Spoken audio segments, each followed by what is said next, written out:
Hi friends, welcome back to our channel. ನಾನು ಸುಮ್ಮ. ಎಲ್ಲರೂ ಹೇಗಿದ್ದೀರಾ, ಚೆನ್ನಾಗಿದ್ದೀರಾ ಅಂತ ಅಂದ್ಕೊಳ್ತಾ ನಾನು ಇವತ್ತಿನ ಬೆಳಿಗ್ಗೆನ ವೀಡಿಯೋನ ಸ್ಟಾರ್ಟ್ ಮಾಡ್ತಾಯಿದ್ದೀನಿ. ನಾನು ಹೇಳಿದ್ದೆ ಅರ್ಲಿ ಮಾರ್ನಿಂಗ್ ಎದ್ದೇಳಬೇಕು, ಒಂದಷ್ಟು ಚಾಲೆಂಜನ್ನು ತಗೊಂಡಿದ್ದೀನಿ ಅಂತ ಹೇಳಿ.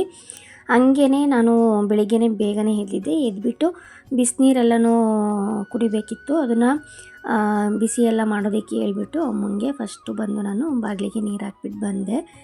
ಇವಾಗ ಬಂದಿದ್ದ ತಕ್ಷಣ ಸ್ವಲ್ಪ ಬಿಸಿನೀರನ್ನು ಕುಡ್ಕೊಂಡು ಫಸ್ಟು ಎದ್ದಿದ ತಕ್ಷಣ ಫ್ರೆಶ್ ಅಪ್ ಆಗಿ ಬಂದಿದ್ದೆ. ಆಮೇಲೆ ಬಾಗಿಲಿಗೆ ನೀರು ಹಾಕಿದ್ದು. ಫ್ರೆಶ್ ಅಪ್ ಆಗ್ದಲೇ ಬಾಗಿಲಿಗೆ ನೀರು ಹಾಕಬಾರ್ದು ಅಂತಾರೆ. ನಾನು ಕೆಲವೊಂದು ಟೈಮ್ ಸ್ವಲ್ಪ ಲೇಟಾಗಿ ಎದ್ದರೆ ಅದು ಕೂಡ ಉಲ್ಟಾನೇ ಆಗ್ತಾಯಿತ್ತು. ನಾನು ಸುಮಾರು ಹೇಳಿದ್ದೀನಿ, ನಾನು ಏನೇನೆಲ್ಲ ಚೇಂಜಸ್ ಮಾಡ್ಕೋಬೇಕು ಅಂತ ಲಾಸ್ಟ್ ವೀಡಿಯೋದಲ್ಲಿ ಹೇಳಿದ್ದೀನಿ. ಆ ವಿಡಿಯೋನ ತುಂಬ ಜನ ನೋಡಿಲ್ಲ. ದಯವಿಟ್ಟು ಆ ವಿಡಿಯೋನ ಚೆಕ್ ಮಾಡಿ, ನಿಮ್ಗೆ ಇಷ್ಟ ಆಗ್ಬೋದು.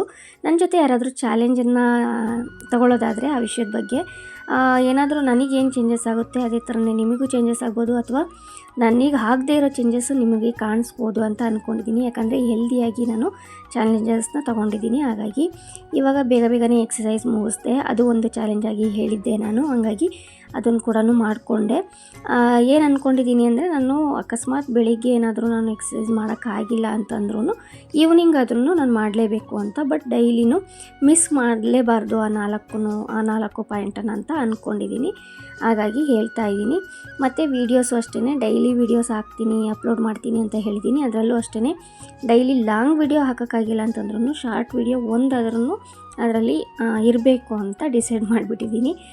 ನಿನ್ನೆ ವೀಡಿಯೋ ಅಪ್ಲೋಡ್ ಮಾಡೋಕ್ಕಾಗಲಿಲ್ಲ, ಅದಕ್ಕೇ ಶಾರ್ಟ್ಸಲ್ಲಿ ಸ್ವಲ್ಪ ಏನು ಪೂಜೆ ಎಲ್ಲ ಮುಗಿಸ್ಕೊಂಡಿದ್ದೆ, ಅದನ್ನು ಹಾಕಿದ್ದೆ. ಏನು ತುಂಬ ಜನ ನೋಡ್ತಾ ಇದ್ದೀರಾ, ಇಷ್ಟ ಆಗ್ತಾಯಿದೆ ವೀಡಿಯೋಸ್ ಅಂತ ಅಂದ್ಕೊಂಡಿದ್ದೀನಿ. ಮಿನಿ ವ್ಲಾಗನ್ನು ಮಾಡ್ತಾ ಇರೋದು ಕೆಲವೊಬ್ಬರಿಗೆ ಇಷ್ಟ ಆಗ್ತಾಯಿದೆ. ಮಿನಿ ವ್ಲಾಗನ್ನು ತುಂಬ ಜನ ನೋಡ್ತಾ ಇದ್ದೀರಿ. ದಯವಿಟ್ಟು ಸಬ್ಸ್ಕ್ರೈಬ್ ಮಾಡ್ಕೊಳ್ಳಿ. ಸಬ್ಸ್ಕ್ರೈಬ್ ಮಾಡ್ಕೊಳ್ಳೋದ್ರಿಂದ ನನಗೂ ಕೂಡ ಖುಷಿಯಾಗುತ್ತೆ. ಇವಾಗ ಎಕ್ಸಸೈಸ್ ಎಲ್ಲ ಮುಗಿಸ್ಕೊಂಡು ಬೆಳಿಗ್ಗೆನೇ ಬೇಗ ಕೆಲಸಗಳು ಸ್ಟಾರ್ಟ್ ಆಯಿತು.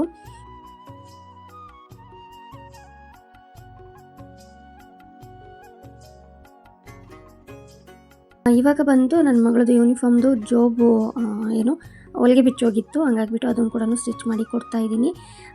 ಬೆಳಿಗ್ಗೆನೇ ಬೇಗ ಎದ್ದೇಳೋದ್ರಿಂದ ಸ್ವಲ್ಪ ಫ್ರೆಶ್ನೆಸ್ ಅಂತ ಅನಿಸುತ್ತೆ. ಮತ್ತು ಅದೇನಾಗುತ್ತೆ ಅಂತಂದರೆ, ನನಗೆ ಕೆಲವೊಂದು ಟೈಮು ಮಕ್ಕಳು ಹೋದ್ಮೇಲೆ, ಸ್ಕೂಲಿಗೆ ಹೋದ್ಮೇಲೆ ಒಬ್ಬಳೇ ಇರ್ತೀನಲ್ಲ, ಅದಕ್ಕೆ ಆ ಥರ ಫೀಲ್ ಆಗುತ್ತೆ, ಏನೋ ಗೊತ್ತಿಲ್ಲ, ನಿದ್ದೆ ಬಂದಂಗೆ ಆಗುತ್ತೆ. ನಿಮಗೂ ಹಾಗೆ ಆಗುತ್ತಾ ಅಂತೇಳಿ ಹೇಳಿ ಕಮೆಂಟಲ್ಲಿ. ಏನು ಮಾಡ್ತಾಯಿದ್ದೀರಾ? ಹಾಂ, ಪುಷ್ಕ ರೆಸಿಪಿ ಶೇರ್ ಮಾಡಬೇಕಿತ್ತು. ಪುಷ್ಕ ಹಾಂ, ಹೇಳ್ಬೇಕು ತಾನೆ, ಪುಷ್ಕನೇ ಮಾಡ್ಕೊಂಡು ಅಂತ. ಟೊಮೊಟೊ ಬಾತ್ ರೆಸಿಪಿ ಶೇರ್ ಮಾಡಿದ್ವಿ ಅಲ್ಲ, ಇದೆಯಾ ಇಲ್ಲೋ ಗೊತ್ತಿಲ್ಲ, ಕೆಲವೊಂದು ವೀಡಿಯೋ ಡಿಲೀಟ್ ಆಯಿತು. ನಾನು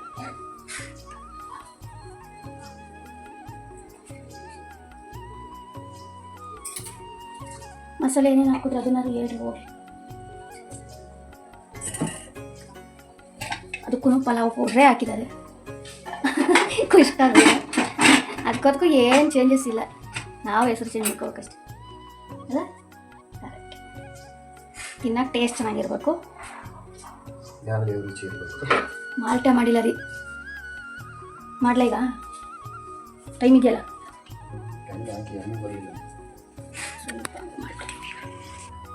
ಕೆಲವೊಂದು ಟೈಮು ಈ ಥರ ಬೆಳಿಗ್ಗೆ ಬೇಗ ಎದ್ರೂ ಬೇಗ ಕೆಲಸಗಳು ಆಗಿಲ್ಲ ಅಂತಂದರೆ, ನಾನು ಬೆಳಗ್ಗೆ ಬೇಗ ಪೂಜೆ ಮುಗಿಸ್ಕೋಬೇಕು ಹಿಂಗೇನಾದ್ರು ಇತ್ತು, ನಾನು ಏನಾದರೂ ಒಂದು ಹೇಳಿದ್ದೀನಿ ಅಂತಂದರೆ ಆ ಟೈಮಲ್ಲಿ ನನ್ನ ಹಸ್ಬೆಂಡ್ ಕೂಡ ಈ ಥರ ಏನಾದರೂ ಒಂದು ಏನು ತಿಂಡಿಗೆ ಏನಾದರೂ ಮಾಡಿಬಿಡ್ತಾರೆ.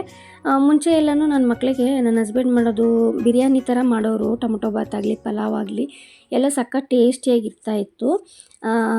ಅದಕ್ಕೆ ಇವತ್ತೂ ಏನಾದರೂ ಇವಾಗ ತುಂಬ ದಿನ ಆಗೋಯ್ತು ಅವರು ಏನೂ ಅಡುಗೆನೇ ಮಾಡಿಲ್ಲ.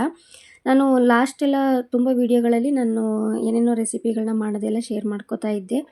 ಈಗಂತೂ ಹತ್ತತ್ರ 6 ತಿಂಗಳು ವರ್ಷನೇ ಆಗಕ್ಕೆ ಬಂತು ಅನಿಸುತ್ತೆ. ಅವ್ರು ಏನೂ ಮಾಡಿಕೊಡ್ತಿರ್ಲಿಲ್ಲ.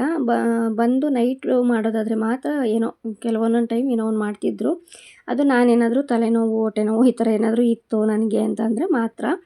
ಇವತ್ತು ಅದಕ್ಕೇ ನಾನು ಸ್ವಲ್ಪ ಪೂಜೆ ಮಾಡೋದೆಲ್ಲ, ನನಗೆ ಸ್ವಲ್ಪ ಕೆಲಸಗಳು ಜಾಸ್ತಿ ಇದ್ದಾವೆ. ಪೂಜೆ ಸಾಮಾನು ತೊಳ್ಕೊಳ್ಳೋದಾಗಲಿ, ಅದಕ್ಕೆ ಇವತ್ತು ಸ್ಪೆಷಲ್ಲು ಪೂಜೆ ಥರ ಮಾಡ್ತಾಯಿದ್ದೆ. ನನ್ನ ಮನಸ್ಸಿಗೆ ನೆಮ್ಮದಿ ಆಗೋ ಥರ ಇವತ್ತು ಪೂಜೆ ಮಾಡಬೇಕಂತ ಬೆಳಿಗ್ಗೆ ಬೇಗ ಎದ್ದಿದ್ದಕ್ಕೂ ಅದಕ್ಕೂ ಬೇಗ ಕೆಲಸ ಮುಗಿಸ್ಕೊಂಡು, ಹಂಗಾಗಿ ನಾನು ಅವ್ರಿಗೆ ಹೇಳಿದೆ ಸರಿ ಅಂತ ಹೇಳಿಬಿಟ್ಟು ಅದಕ್ಕೇ ಏನು ನನ್ನ ಮಗ ನಿನ್ನೆ ನೈಟೇ ಹೇಳಿದ್ದ, ಕುಷ್ಕ ಮಾಡಿಕೊಡು ಪಪ್ಪ ಅಂತೇಳಿ. ಅದಕ್ಕೆ ಕುಷ್ಕ ಮಾಡ್ತಾಯಿದ್ದಲ್ಲ, ರೆಸಿಪಿ ಶೇರ್ ಮಾಡಬೇಕಲ್ವ, ನಾನು ವೀಡಿಯೋನಾದರೂ ಮಾಡ್ಕೋತಿದ್ದೆ ಅಂತ. ಅವ್ರು ಆಲ್ರೆಡಿ ಎಲ್ಲ ಮಸಾಲೆ ಎಲ್ಲ ಹಾಕಿಬಿಟ್ಟು ರೆಡಿ ಮಾಡಿದ್ರು. ಇನ್ನೇನು ಉಪ್ಪೊಂದು ಹಾಕಿಬಿಟ್ಟು ಕ್ಲೋಸ್ ಮಾಡಿದ್ರೆ ಮುಗಿಯೋದು, ಅಷ್ಟೇ, ಎಲ್ಲ ಮುಗಿದೋಗಿತ್ತು. ಮಸಾಲೆ ಆದ್ರೂ ಏನು ಹಾಕಿದ್ದೀರಾ ಅಂತ ಶೇರ್ ಮಾಡಿ, ಅದನ್ನು ಯಾವ ರೀತಿ ಮಾಡಿರ್ಬೋದು ಅಂತ ನಾನು ಎಕ್ಸ್ಪ್ಲೇನ್ ಮಾಡ್ತೀನಿ ಅಂತ ಹೇಳಿದೆ. ಅದಕ್ಕೆ ಅಲ್ಲಿ ಮಸಾಲೆ ಕವರೆಲ್ಲ ಇತ್ತಲ್ವ, ಏನೇನು ಹಾಕಿದ್ರು ಅದನ್ನು ನೋಡಿದ್ರೆ ಪಲಾವ್ ಪೌಡರ್ನೇ ಯೂಸ್ ಮಾಡಿದ್ರು. ಅದನ್ನು ನೋಡಿ ನನಗೆ ನಗು ಬಂತು. ಎಲ್ಲದಕ್ಕೂ ಪಲಾವ್ ಪೌಡರ್ನೇ ಯೂಸ್ ಮಾಡಿ, ಬಿರಿಯಾನಿ ಮಾಡ್ತೀನಿ ಅಂತಾರೆ ಅದಕ್ಕೂ ವೆಜಿಟೇಬಲ್ ಬಿರಿಯಾನಿಗೂ ಪಲಾವ್ ಪೌಡರೇ, ಮತ್ತು ಕುಷ್ಕ ಮಾಡಿದ್ರೂ ಪಲಾವ್ ಪೌಡರೇ, ಟೊಮೊಟೊ ಬಾತ್ ಮಾಡಿದ್ರು ಪಲಾವ್ ಪೌಡರೇ ಯೂಸ್ ಮಾಡಿ ಮಾಡ್ತಿರಲ್ಲ ಅಂತ. ಅದಕ್ಕೆ ಹೆಸರು ಮಾತ್ರ ಚೇಂಜ್ ಮಾಡ್ಕೋಬೇಕಷ್ಟೇ, ಒಂದೇ ಮಾಡೋದು ನೀನು ಅಂತೇಳಿ ಕಾಮಿಡಿ ಮಾಡ್ಕೊಂಡು ನಗ್ತಾ ಇದ್ವಿ. ಇವಾಗ ಮಕ್ಕಳನ್ನೆಲ್ಲ ತಿಂಡಿ ಎಲ್ಲ ಬಾಕ್ಸಿಗೆ ಹಾಕಿ ಅವ್ರಿಗೂ ತಿನ್ನಿಸಿ ಮಾಡಿ ಎಲ್ಲ ಸ್ಕೂಲಿಗೆ ಕಳಿಸಿದ್ಮೇಲೆ ನಾನಿವಾಗ ಪೂಜೆ ಮಾಡಬೇಕಂತ ಅಂದ್ಕೊಂಡಿದ್ದೀನಿ ಅನ್ನಲ್ವಾ, ಅದಕ್ಕೆ ರೆಡಿಯಾಗಿದ್ದೀನಿ ನಾನು ಕೂಡ. ಇವತ್ತು ಸ್ಯಾರಿ ಹಾಕ್ಕೊಳ್ಳೋಣ ಅಂತ ಅಂದ್ಕೊಂಡೆ. ಈ ಮಳೆಯಲ್ಲಿ ಸೀರೆ ಹಾಕ್ಕೊಳ್ಳೋಕ್ಕೂ ಹಿಂಸೆ, ಎಲ್ಲಿಗಾದರೂ ಹೋಗೋದಾಗಲಿ ಮನೆಯಲ್ಲಿರೋದಾಗಲಿ ನೋಡ್ತಾ ಇದ್ದರೆ ಬೆಚ್ಚಗೆ ಮಲಗಿಬಿಡೋಣ ಅಂತ ಅನ್ನಿಸ್ತಾ ಇರುತ್ತೆ. ಹಂಗಾಗಿ ಡ್ರೆಸ್ಸೇ ಹಾಕ್ಕೊಂಡೆ. ಏನಪ್ಪ ಅಂತಂದರೆ, ಇವಾಗ ಒಂದು ಬೌಲಿಗೆ ಗಂಧದ ಪುಡಿ, ಸ್ವಲ್ಪ ಜವಾದು ಪೌಡರ್ ಮತ್ತು ಅರಿಶಿನ ಪುಡಿನ ಮಿಕ್ಸ್ ಮಾಡಿಕೊಂಡು, ಫೋಟೋಸು ಎಲ್ಲ ದೇವರೆಲ್ಲ ಕ್ಲೀನ್ ಮಾಡಿ ಇಟ್ಕೊಂಡಿದ್ದೆ ಆಲ್ರೆಡಿ. ಇವಾಗ ಅದಕ್ಕೆ ಸ್ವಲ್ಪ ಕಲಿಸ್ಕೊಂಡು ಅದಕ್ಕೆ ಫೋಟೋಸಿಗೆಲ್ಲನೂ ಬೊಟ್ಟಿಟ್ಟು ಅದ್ರ ಮೇಲೆ ಕುಂಕುಮ ಇಟ್ಟರೆ ತುಂಬ ಚೆನ್ನಾಗಿ ಕಾಣಿಸುತ್ತೆ ಅಂತ ಇವಾಗ ಮಿಕ್ಸ್ ಮಾಡ್ಕೋತಾ ಇದ್ದೀನಿ. ಇದೆಲ್ಲ ಜವಾದು ಪೌಡರ್ದು ತುಂಬ ವೀಡಿಯೋಸ್ನ ನೋಡ್ತಾ ಇದ್ದೆ, ಘಮ ತುಂಬಾ ಚೆನ್ನಾಗಿ ಬರುತ್ತೆ, ದೇವಸ್ಥಾನದ್ದು ಫೀಲ್ ಬರುತ್ತೆ ಅಂತ ಹೇಳಿ ನಾನಿವತ್ತು ಬರೀ ಅದು ಗಂಧದ ಪೌಡ್ರಿಗೆ ಮಾತ್ರನೇ ಹಾಕಿ ಯೂಸ್ ಮಾಡಿದ್ದೆ. ಸ್ವಲ್ಪ ದೀಪದಲ್ಲೂ ಎಣ್ಣೆ ಒಳಗೆ ಹಾಕಿದ್ರೆ ಮತ್ತು ಏನು ಅರಿಶಿನ ಬಾಗಿಲಿಗೆಲ್ಲ ಹಚ್ಚುತ್ತೀವಲ್ಲ ಅದಕ್ಕೆಲ್ಲ ಹಾಕಿದ್ರೆ ಚೆನ್ನಾಗಿರುತ್ತೆ ಅಂತ ಹೇಳ್ತಾಯಿದ್ರು. ನಾನು ಎಲ್ಲದಕ್ಕೂ ಸೇರಿಸಿ ಒಂದೇ ಮಿಕ್ಸ್ ಮಾಡ್ಕೊಂಡಿದ್ದೆ. ಬಾಗಿಲಿಗೆ ಕೂಡ ಬರೀ ಅರಿಶಿನ ಹಚ್ಚಲಿಲ್ಲ, ಗಂಧದ ಪುಡಿ ಏನು ಕಲಿಸ್ಕೊಂಡಿದ್ದೆ ಅಲ್ವಾ ಅದನ್ನೇ ಹಚ್ಚಿದೆ. ಅದು ದೇವ್ರ ಮನೆ ಬಾಗಿಲಿಗಷ್ಟೇ, ಮುಂದ್ಗಡೆ ಬಾಗಿಲಿಗೆ ಹಂಗೇ ಬಾಗಿಲಿಗೆ ನೀರು ಹಾಕಿ ಬಂದಿದ್ನಲ್ವ, ಮುಂದ್ಗಡೆ ಬಾಗಿಲು ಅಷ್ಟು ಅರಿಶಿನ ಎಲ್ಲ ಹಚ್ಚಿ ಇದು ಮಾಡೋಷ್ಟು ಚೆನ್ನಾಗಿ ಅನಿಸಲ್ಲ ನನಗಲ್ಲಿ ರಂಗೋಲಿ ಹಾಕೋಕ್ಕೆಲ್ಲ. ಇದು ದೇವ್ರ ಮನೆ ಬಾಗಿಲು ನಾನು ಪ್ರತಿಯೊಂದು ವೀಡಿಯೋದಲ್ಲೂ ಕೇಳ್ತಾ ಇದ್ದೀನಿ, ದಯವಿಟ್ಟು ಇದು ಏನಾದರೂ ಗೊತ್ತಿದ್ದರೆ ಪ್ಲೀಸ್ ನಂಗೆ ಕಮೆಂಟ್ ಮಾಡಿ. ನೋಡ್ತಾ ಇದ್ದೀರಾ, ಒಳಗಡೆಗೆ ಈ ಥರ ಇದೆ ಬಾಗಿಲು, ಅಲ್ಲಿ ಕಾಣಿಸ್ತಾ ಇದೆ ನೋಡಿ ಸೈಡಲ್ಲಿ. ಒಳಗಡೆಯಿಂದ ದೇವ್ರ ಮನೆ ಒಳಗಡೆಯಿಂದ ಅರಿಶಿನ ಕುಂಕುಮ ಇಡಬೇಕು, ಆ ಥರ ಇದೆ. ಅದು ಆ ಕಡೆಯಿಂದ ಡೋರು ಓಪನ್ ಮಾಡಬೇಕು, ಆ ಥರ. ಅದರಿಂದಾಗಿ ನನಗೆ ಯಾವ ಕಡೆಯಿಂದ ಪೂಜೆ ಮಾಡಬೇಕು ಅಂತಲೇ ಗೊತ್ತಾಗ್ತಿರ್ಲಿಲ್ಲ. ಇವತ್ತು ಒಳಗಡೆಯಿಂದನೇ ಪೂಜೆ ಮಾಡಿದ್ದೀನಿ. ಅದು ಏನಾದರೂ ತಪ್ಪಾ ಏನು, ಅದು ಮಾಡ್ಬೋದಾ ಇಲ್ವಾ ಅಂತ ಯಾರಿಗಾದರೂ ಗೊತ್ತಿದ್ದರೆ ದಯವಿಟ್ಟು ಕಮೆಂಟ್ ಮಾಡಿ ತಿಳಿಸಿ, ನಂಗೆ ಕೂಡ ಹೆಲ್ಪ್ ಆಗುತ್ತೆ. ಮುಂದೆ ಮುಂದುವರಿಸ್ಬೇಕಾ ಬಿಡಬೇಕಾ ಅಥವಾ ಆ ಕಡೆಯಿಂದ ಪೂಜೆ ಮಾಡ್ಬೋದಾ ಏನು ಅಂತ ಹೇಳಿ. ಇವತ್ತು ನಾನು ಮಾಡಿರೋದು ಸರಿ ಇದೆಯಾ ಇಲ್ವಾ ಅಂತ ದಯವಿಟ್ಟು ಕಮೆಂಟ್ ಮಾಡಿ ಗೊತ್ತಿದ್ದರೆ. ಗೊತ್ತಿಲ್ಲ ಗೊತ್ತಿಲ್ಲ ಅಂತಲೂ ಕಮೆಂಟ್ ಮಾಡಿ, ನಂಗೆ ಅದನ್ನು ಕೂಡ ಏನೋ ಒಂದು ಕಮೆಂಟ್ ಮಾಡಿದ್ರಲ್ಲ ಅಂತ ಇಷ್ಟ ಆಗುತ್ತೆ, ಓಕೆನಾ. ವಿಡಿಯೋ ಹೇಗೆ ಅನ್ನಿಸ್ತಾ ಇದೆ ದಯವಿಟ್ಟು ಎಲ್ಲ ವೀಡಿಯೋನೂ ನೋಡಿದವರೆಲ್ಲ ಪ್ಲೀಸ್ ಒಂದು ಕಮೆಂಟಲ್ಲಿ ತಿಳಿಸಿ, ಏನು ಇಷ್ಟ ಆಯಿತು ಏನು ಇಷ್ಟ ಆಗಿಲ್ಲ, ಏನಾದರೂ ಚೇಂಜಸ್ ಮಾಡ್ಕೊಳ್ಳೋದಿದ್ದರೆ ಈ ಥರ ಚೇಂಜಸ್ ಮಾಡ್ಕೊಳ್ಳಿ, ನೋಡೋದಕ್ಕೆ ಚೆನ್ನಾಗಿರುತ್ತೆ ಈ ಥರ ಎಲ್ಲನೂ. ನನಗೂ ಕೂಡ ಖುಷಿಯಾಗುತ್ತೆ. ನೀವು ಏನೇ ಕಮೆಂಟ್ ಮಾಡಿದ್ರೂ ನಾನು ತೊಗೊಳ್ತೀನಿ, ಹಾಗಂತ ಬ್ಯಾಡ್ ಕಮೆಂಟ್ ಅಲ್ಲ. ಖುಷಿಯಾಗಿ ಒಂದೇ ಒಂದು ಕಮೆಂಟ್ ಮಾಡಿದ್ರೂ ಯಾರಿಗಾದ್ರೂ ಸರಿ ಸಿಕ್ಕಾಪಟ್ಟೆ ಖುಷಿಯಾಗುತ್ತೆ ಯೂಟ್ಯೂಬರ್ಸಿಗೆ, ನನಗೆ ಅಂತಲೇ ಅಲ್ಲ. ಬೇಕಾದರೆ ತುಂಬ ಜನ ಯೂಟ್ಯೂಬರ್ಸ್ ಹೇಳ್ತಾ ಇರ್ತಾರೆ, ನೀವು ಕೇಳಿರ್ತೀರ ಅಂತ ಅಂದ್ಕೊಳ್ತೀನಿ.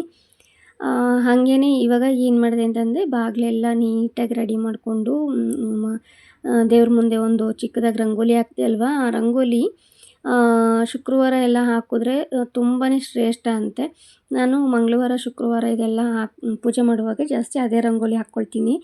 ಏನೋ ಲಕ್ಷ್ಮಿಗೆ ಆ ರಂಗೋಲಿ ಇಷ್ಟ ಅಂತೆ, ಹಂಗಾಗಿ ಈಗ ಅಷ್ಟೆಲ್ಲ ನೀಟಾಗಿ ರೆಡಿ ಮಾಡಿಕೊಂಡು, ಅದು ನಾನು ಜವಾದು ಪೌಡರ್ ಯೂಸ್ ಮಾಡಿದ್ದೆ ಅಲ್ವ, ಚೆನ್ನಾಗಿ ಘಮ ಬರ್ತಾಯಿತ್ತು.